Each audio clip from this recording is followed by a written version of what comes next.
Hey everyone, welcome back to Nurse Crit. My name is Chasen. I'm an acute care nurse practitioner. If you follow any nursing social media accounts, you've probably seen memes joking about CVICU nurses. They have a reputation for being cocky know-it-alls who think they're the best nurses in the hospital. I can take a joke, and I think they're hilarious, mostly because the funniest memes are usually the truth. And the truth is, if they seem like asses, it's actually because they are badasses. Until you work in a cardiac ICU, you can't fully grasp the gravitas of skill and responsibility that those nurses possess. In this video, I will go over the basic nursing care of patients undergoing open heart surgery. But please recognize this is a brief crash course, not a master class. In reality, nurses undergo at least 2 full days of didactic and then multiple proctored experiences before they are even allowed to touch a fresh open heart. This video is just an introduction to cardiac surgery intended to educate those who aren't really familiar with what we do. In this video, we will discuss the types of cardiothoracic surgeries, preoperative workup and preparation, the intraoperative process and cardiopulmonary bypass, and postoperative nursing care and expected pathway. Before we dive in, I think it's important to clarify terms. As a younger nurse, I remember someone mentioning CT surgery. I thought, wow, there are surgeons who operate using the CT scanner? Derp. In the field of medicine, the specialty that operates within the chest is known as Cardiothoracic Surgery or CT surgery. These docs are the ones who cut into the heart, the lungs, the aorta, and sometimes the esophagus. So CT in this context has nothing to do with scans or radiology. The first topic to discuss is the different types of surgeries performed by CTS. Within the heart, the most common bread and butter surgeries are coronary artery bypass grafting and valve replacements. Other cardiac surgeries include septal defect repairs, pericardial windows, maze procedures, and sometimes heart transplants. In regards to the lungs, CT surgeons perform resections where they remove pieces of the lung all the way up to a complete lung removal or pneumonectomy, as well as other pulmonary procedures. For the aorta, they can perform full aortic replacements or sometimes utilize stent grafts to stabilize aneurysms or dissections. Check out my video on aortic dissections for more info. And lastly, for the esophagus, they perform esophagectomies, fundoplications, and hiatal hernia repairs. This list is not exhaustive, and they can perform a variety of other minor procedures. Since bypass and valve replacements are the most common surgeries, I will expound on those a little bit more. Coronary artery bypass grafting, or CABG, is a surgical procedure performed on patients with coronary artery disease. The arteries that supply blood to the heart muscle develop blockages which can, in worst-case scenarios, lead to a myocardial infarction. In order to bypass the blockages, the CT surgeon can reroute the internal mammary artery in the chest, or they can harvest saphenous veins from the legs. In some circumstances, they can also harvest the radial artery, but that is much less common. Once the veins are harvested, they attach one end to the aorta and the other end onto the coronary artery beyond the diseased portion, allowing blood to reach the distal parts of the heart. You may have heard of lay people say they've had a triple bypass surgery, but in medicine, we say they've had a CABG times 3. The number specifies the number of grafts that were used. Sometimes it's just a single vessel bypass, and sometimes patients get 6 bypass grafts. In my experience, it's not super common to see more than 4, but some people have really crappy hearts. The other most common surgery we perform is a valve replacement. In adults, among the 4 heart valves, we routinely place the aortic valve and or mitral valve when they have severe stenosis or regurgitation. Less commonly, we replace the tricuspid valve, usually for tricuspid regurgitation, and we almost never see the pulmonic valve replaced. These surgeries involve cutting out the diseased valve and sewing in a new artificial valve, which could be a bioprosthetic valve, commonly from pigs, or a mechanical valve made from titanium or carbon. The choice on which valve to use depends on multiple factors, such as the patient's age, comorbidities, preferences, and predicted compliance with treatment. The tissue valves only last 10 to 15 years on average, so it's generally used in older patients. For mechanical valves, they will last forever. However, they require lifelong anticoagulation to prevent them from clotting off. So we tend to use these in younger patients who want to avoid a repeat operation in the future, but they must be willing to accept the risks and lifestyle changes that come with taking daily Coumadin. Once a patient is diagnosed with severe coronary artery disease or severe valvular disease, CTS is consulted to evaluate a patient's candidacy for surgery. Whether urgent or elective, we first conduct additional testing that helps to guide our treatment plan and risk stratification. A coronary angiogram and an echocardiogram are both performed regardless of diagnosis. Even though we already know they have one of these diseases, we also check for the other. We need to know all the pathologies affecting the heart so we can fix everything at the same time while the chest is open. We also ultrasound the carotid arteries to assess for carotid stenosis. Narrowing of these arteries places the patient at a much higher risk for perioperative stroke, and sometimes an endarterectomy is needed prior to heart surgery. For those undergoing a CABG, we also ultrasound the legs to assess the caliber of the saphenous veins to make sure they are suitable to use for the bypass grafts. It would suck to find out after cutting into the leg that the veins are no good. Where I work, we check for MRSA colonization to guide antibiotic selection, as well as a urinalysis to rule out any UTIs. We also obtain a baseline chest X-ray and ECG. Depending on comorbidities, we may have to check pulmonary function tests and or obtain CT imaging to check for aortic calcification. Heavy calcification makes it a very high risk for complications and may alter the planned operative approach. Once we collect all the necessary data, we can then enter it into a risk score calculator, which spits out percentages that we can use while providing the informed consent. The calculator helps to predict the estimated risk for operative mortality, as well as the risk for stroke, renal failure, reoperation, prolonged ventilation, wound infection, and prolonged hospital stay. Once the patient agrees to proceed with surgery, it is imperative we conduct a med reconciliation and instruct them to hold certain meds. We generally stop meds like anticoagulants, ACE inhibitors, ARBs, NSAIDs, metformin, GLP-1 agonists, and a few others. Like most other surgeries, we make the patient NPO after midnight, although they can take their beta blockers with a small sip. It is important not to hold the beta blocker prior to surgery unless their vital signs make it contraindicated. Also prior to surgery, the patient must take a chlorhexidine bath or shower to reduce the chances of post-op infection. CHG has a unique property where it binds to the skin, providing an antibacterial barrier that can last up to 48 hours. As the bedside nurse, it is also important for you to verify that blood has been cross-matched and is ready in time for surgery. Moving on to the intraoperative period, the patient is transferred into the OR where anesthesia and nursing do a lot of the early work. Anesthesia intubates the patient, inserts an arterial line, a central line, and floats in a Swan-Ganz catheter. Nursing is busy positioning the patient, prepping the chest, and inserting a Foley. It often takes a good hour before the surgeon even makes the first incision. The other important player in the OR is the perfusionist. For open heart surgeries, patients are commonly placed on a cardiopulmonary bypass machine. Cannulas, or tubes, are strategically inserted into the venous and arterial systems to drain blood, oxygenate it, and return it to the body. In order to operate on the heart, we need to stop it from beating and sometimes drain the blood out of it, and the bypass machine allows us to do that. Although cardiopulmonary bypass is used safely every day, it isn't without some serious risks. The primary adverse effect of cardiopulmonary bypass is a systemic inflammatory response. Similar to sepsis, this inflammation increases capillary permeability, makes the blood more coagulable, and can lead to organ dysfunction.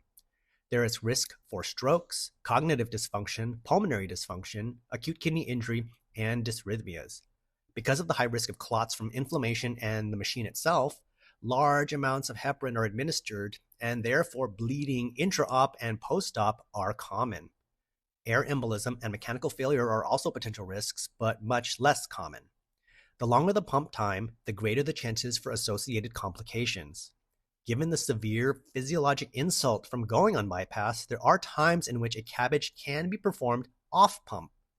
This is much more challenging for the surgeon to have to sew small vessels onto a constantly moving heart, but it will eliminate many of the problems created by CPB. Like everything in medicine, the risks and benefits must be weighed to determine the best treatment plan for any given patient. Now onto the most practical portion of the video, the post-operative care for a patient undergoing an open heart surgery. Please note that I will be speaking broadly from my own experiences. Practices and protocols are going to vary by hospital and even between surgeons within the same hospital. Remember that not all hospitals nor patients are created equal. Some hospitals have unlimited resources, while others are quite limited. Some patients can be relatively healthy, while others are riddled with comorbidities. Some places only operate on low-risk patients, while others will operate on absolutely anyone. So the nature of the care is going to be influenced by multiple factors. The care I describe in this video may be quite different from another nurse's experiences. Once the patient is finished in surgery, they will go directly to the cardiac ICU, assuming the hospital even has one. Smaller hospitals might only have one general ICU that cares for all patients. There, the surgical team and anesthesiologist will provide a handoff to the nursing staff, which includes the surgery performed, any intraoperative complications, what lines, tubes, devices there are, what drips are running, any blood products given, urine output, pump time, and any other pertinent information. Like any other critical patient, multiple nurses are in the room, settling the patient, connecting the monitors, sending labs, and obtaining an X-ray and ECG. In typical nursing fashion, I will describe the nursing care from head to toe. Starting with neuro, the patients come to the CVICU intubated and sedated. We try to minimize sedation so we can obtain complete neuro checks as early as possible. The Glasgow Coma Scale and the NIH Stroke Scale are both used to assess neuro status.